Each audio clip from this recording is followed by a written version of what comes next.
이제 말씀을 함께 나누면서 지금 하나님은 모세에게 우리로 말하면은 계속 설득을 하고 계십니다. 네가 바로에게 가서 내 백성을 좀 데려오라라고 이렇게 출애굽기 3장 이후로 쭉 하나님이 말씀하십니다. 그런데 모세는 계속 하나님 명령에 머뭇거리고 가지 않겠다라고 말이 옹졸하다라고 이렇게 계속 이렇게 하나님의 말씀에 순종하지 못합니다. 그러자 하나님 오늘 6장 2절 말씀에서 모세에게 나는 여호와이니라고 이렇게 말씀하십니다. 그리고 우리가 읽었던 본문의 6장 29절에 나는 여호와라, 7장 5절에 애굽 사람이 나를 여호와인 줄 알리라 하시면서 이제 하나님이 출애굽기에서 처음으로 자신을 여호와라고 이렇게 소개를 하고 있습니다. 여호와는 세상에서 가장 능력이 많으시고 또 더 나아가서 이스라엘과 특별한 관계를 맺으신 구원의 하나님, 그 의미가 바로 여호와라는 것입니다. 하나님은 출애굽기 3장에서 모세를 처음 불렀을 때에 나는 여호와라고 이렇게 말씀하지 않으십니다. 그런데 오늘 이 본문에서 말씀하십니다. 모세가 지금 어떠한 상황이었기에 지금 여호와께서 자신을 여호와라고 이렇게 말씀을 하십니까?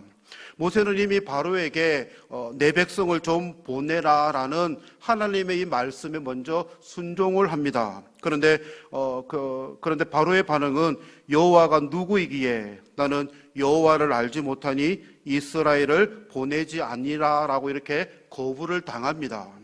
이에 모세와 아론은 다시 한번 바로에게 가서 우리가 광야 사악길로 가서 하나님께 제사를 좀 드릴 수 있도록 좀 바로 왕이여 허락을 해 주십시오라고 이렇게 요청을 하지만은 그것마저도 이렇게 묵살을 당하고 맙니다. 그런데 이것은 모세와 아론의 그들만의 문제가 이제 되어버리지 않았습니다. 모세와 아론의 요구를 들은 이 바로 왕은 이제 더욱 악랄한 방법으로 이스라엘 백성을 탄압하는 결과를 이렇게 야기시킵니다. 백성들은 이제 스스로 짚을 구해야 되고 그리고 전과 같은 양의 벽돌을 이렇게 만들어 내어야 했습니다. 모세는 하나님의 명령에 순종했는데 그것을 거부했던 바로 왕의 반응은 백성들에게 노동의 중과였습니다. 그러자 백성의 반응은 모세와 아론을 원망합니다. 일이 꼬여버려서 모세와 아론은 원망을 듣는 데까지 이렇게 그 원망이 커졌습니다. 모세의 마음이 얼마나 힘든지 우리는 짐작해 볼 수 있을 것입니다. 모세는 아마 내가 가지 않겠다라고 했던 자신을 보내었던 하나님을 원망할 수 있을 것 같고 내가 애굽 땅에 들어가서 이 백성을 이제 데려오지 않겠다라고 혹시 출애굽의 리더로서의 그 사명을 또한 포기할 것 같은 그 모세의 마음이 있지 않았을까 한번 짐작해 볼 수가 있습니다. 이때에 오늘 하나님이 나는 여호와라고 이렇게 모세에게 자신을 계시하고 계십니다. 그 이유가 무엇일까요? 출애굽 사건이 하나님의 언약과 성취라는 이 차원이 성취라는 이것이 반드시 이루어질 수밖에 없음을 지금 모세에게 보여주기 위한 하나님의 배려의 차원입니다. 약속의 차원입니다. 그리고는 6장 14절 25절의 말씀을 읽지는 않았지만은 모세의 아론의 한 가지 족보가 이렇게 등장을 합니다. 그런데 이 족보 앞절 그리고 뒷절에 보면 우리는 모세의 소명에 대해서 이렇게 기록이 되어 있음을 알고 있습니다.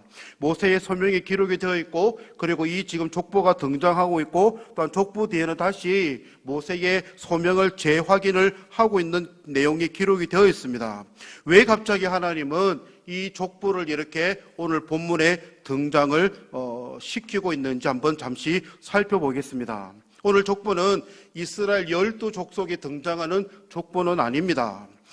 등장하는 인물은 야곱의 첫째인 르우벤, 둘째 차남, 그리고 셋째 레위 족보에 대한 소개를 하고 있습니다. 그리고는 레위의 아들인 게르손, 고핫, 무라리의 이름이 등장하고, 그리고 레위의 아들인 아므람이 아버지인 누이인 요게벳과 결혼하여서 아론과 모세를 낳았다라고 기록을 하고 있고, 그리고 아론, 모세의 계보를 이렇게 소개를 하고 있습니다. 이게 우리가 보통 족보를 하면, 계보를 하면 뭔가 우리 집안의 가문이 좀 넉넉하다, 우리 집안 가문이 좀 괜찮다라는 것을 인정하기 위해서 나와 있는데, 이 족보에 보면 좀 부정적으로 평가를 받는 사람들이 몇 분이 있습니다. 심각한 살인을 저지른, 세겜에서 할례를 했던 그들을 그냥 무참히 살인했던 사람이 등장하고, 또한 그 당시 레위기 법으로는 지정되었지 않았지만은 금지된 근친상간도 저지르게 했던 기록이 되어 있습니다. 계보는 그 가문을 자랑하는 게 목적인데 왜 여기에는 부정적인 내용들도 이렇게 속해 있을까? 하나님은 이 계보를 통하여서 지금 상처받고 있는, 그리고 아픈 지금 모세의 마음을 하나님이 지금 어루만지기 위해서 이 계보를 지금 기록을 하고 있는 목적 중에 한 가지입니다.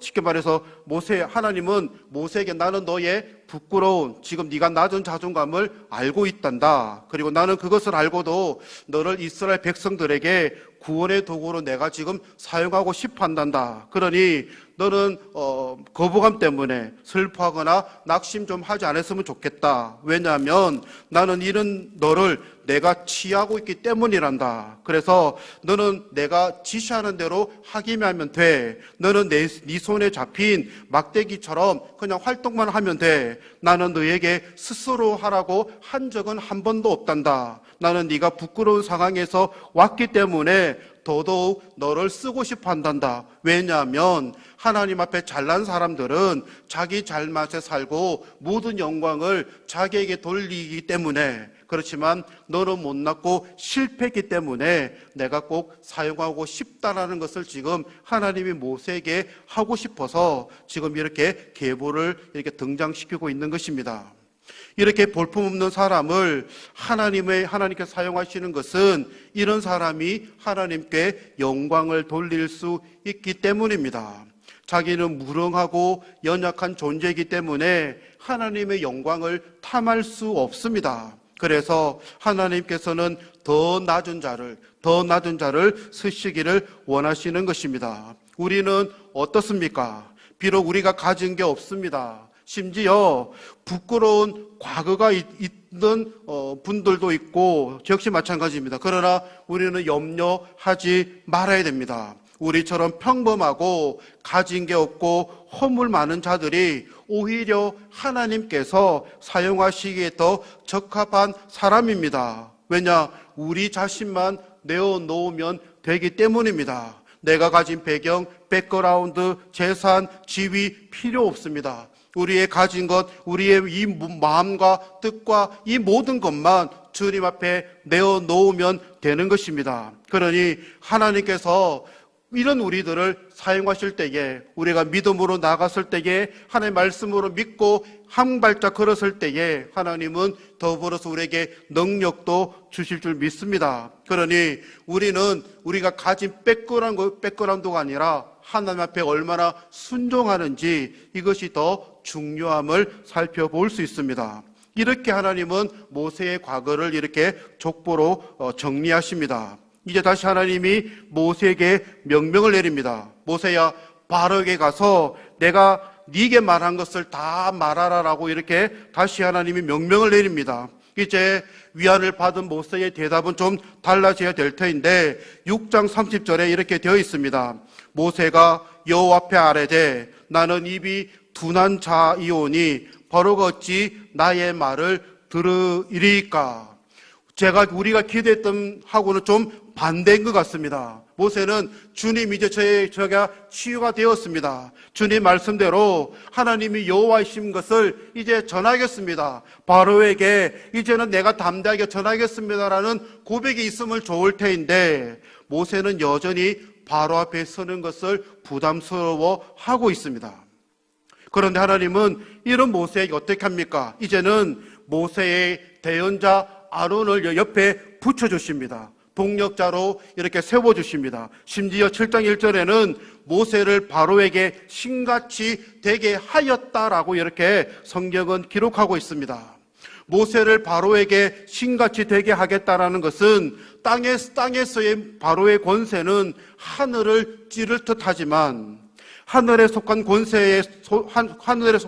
권세를 소유한 모세는 오히려 그에게 신과 같은 존재가 되어서 바로를 압도하며 호령할 것이다라는 뜻입니다.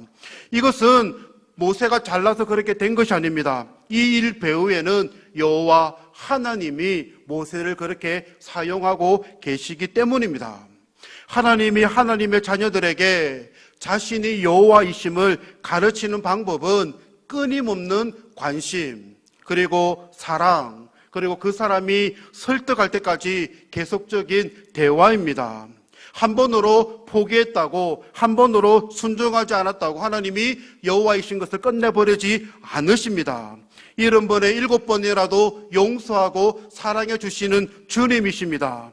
자기 사람들을 사랑하시되 끝까지 사랑하시는 주님이십니다. 아브라함이 모리아산에서 이삭을 바칠 수 있는 믿음이 자랄 때까지 기다려주신 주님이 바로 여호와 하나님이십니다. 바로와 애굽은 40년 동안 400년 동안 이스라엘 백성들을 노예로 이렇게 두었습니다. 이제 이 노예의 유익함이 그들의 삶의 일부분을, 아니 전부를 차지하였습니다. 편안함이 있었습니다. 농사도 대신 지어주고 또 허리한 일들을 다 대신 지어줍니다. 그런데 여호와 하나님은 이 백성을 내보내려 했을 때에 바로와 애굽의 사람들은 이 여호와의 말씀에 극히 순종하기가 어려웠습니다. 더 도리어 여호와 하나님이 누구인지를 알지 못하였기 때문에 하나님의 말씀에 순종하지 못하는 그들이었습니다. 그래서 하나님은 이제 엄청난 기적을 행하셔서 나를 여호와인 줄 알게 하실 거라고 말씀합니다. 7장 5절 말씀에 내가 내 손을 애굽 위에 펴서 이스라엘 자손을 그 땅에서 인도하여 낼 때에야 애굽 사람이 나를 여호와인 줄 알리라 하시매 라고 이렇게 말씀합니다. 하나님께서 손을 편다는 것은 무시무시한 때림이 있다는 표현입니다. 바로와 애굽의 사람들은 9가지 재앙 이후에 장자의 죽음이라는 아주 강력한 이 재앙이 때림을 당한 후에야 비로소 이스라엘 하나님이 여호와이라는 것을 알게 됩니다. 출애굽기 12장 31절에 밤에 바로가 모세와 아론을 불러서 이르되 너희와 애굽 자손은 일어나 내 백성 가운데서 떠나 너희의 말대로 가서 여호와를 섬기며라고 이렇게 바로의 입에서 이 여호와를 섬기라고 나옵니다. 이들에게는 하나님이 기다림이 없습니다. 모세의 40년 동안의 훈련 기간도 없습니다. 아브라함이 이삭을 드렸던 그 수십 년의 시간도 없습니다. 사랑도 없고 인애도 없습니다. 왜 하나님은 이들에게는 그런 것이 없습니까? 그들이 그들에게 받았던 그 재앙들이 그들이 섬겼던 신이었기 때문입니다. 그들의 신은 여호와 하나님이 아니었기 때문에 하나님은 바로와 애굽에 대해서는 자신을 나타낼 때에 재앙으로서 때림으로써 여호와 하나님이 이스라엘의 하나님인 것을 알게 하신 것입니다. 이제 이 말을 들었던 애굽 사람이 나를 여호와인 줄 알리라 하심에 이 말을 들은 이제 모세의 태도를 다시 한 번 더 살펴보겠습니다. 7장 6절에 모세와 아론이 여호와께서 자기들에게 명령하신 대로 행하였더라.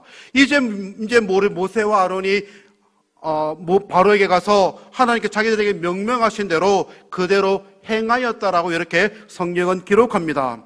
명령대로라는 이 말의 원어적 의미는 똑같이 그리고 혹은 확실히라는 의미가 담겨져 있다고 합니다.